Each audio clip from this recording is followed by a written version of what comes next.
a reality that is unfortunately pretty common for people that have been betrayed. They've become someone that they don't like anymore.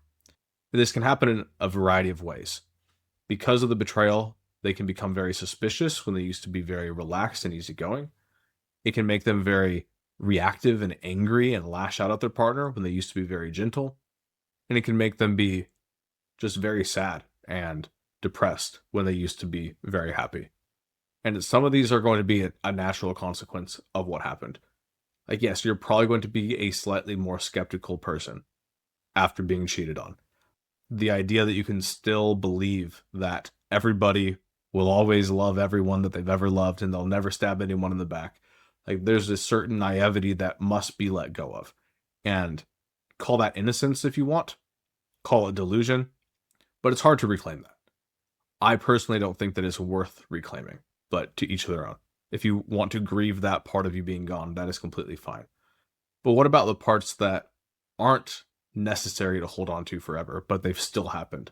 Things like lashing out at your partner. Some people become extremely vicious.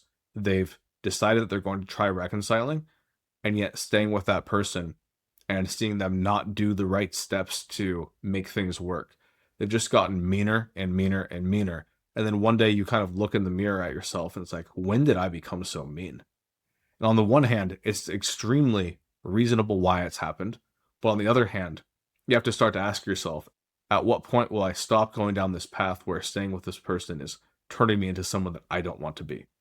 It's very easy after being cheated on to turn the microscope on the person who cheated on you, and rightfully so. They deserve to be investigated up, down, left, right. But don't get so fixated on them and understanding their behavior and checking to see whether they're doing the right things that you lose complete sight on who you are, who you want to be, and who you're becoming. There is a real possibility that they could become someone who is worth being in a relationship with. But there's also a real possibility that because of what they've done to you and because of how slowly they're getting there, that you'll become someone that you wouldn't want to be. And so don't let the hope of who someone might be turn you into someone that you definitely don't want to be. And this could be interpreted in one of two ways depending on your situation. For the person who is with someone who is putting in the right steps, but they're still being kind of nasty to them, let this just be a reminder of like, yeah, let them have hell every now and then, but at some point, return to your own love, return to your own kindness.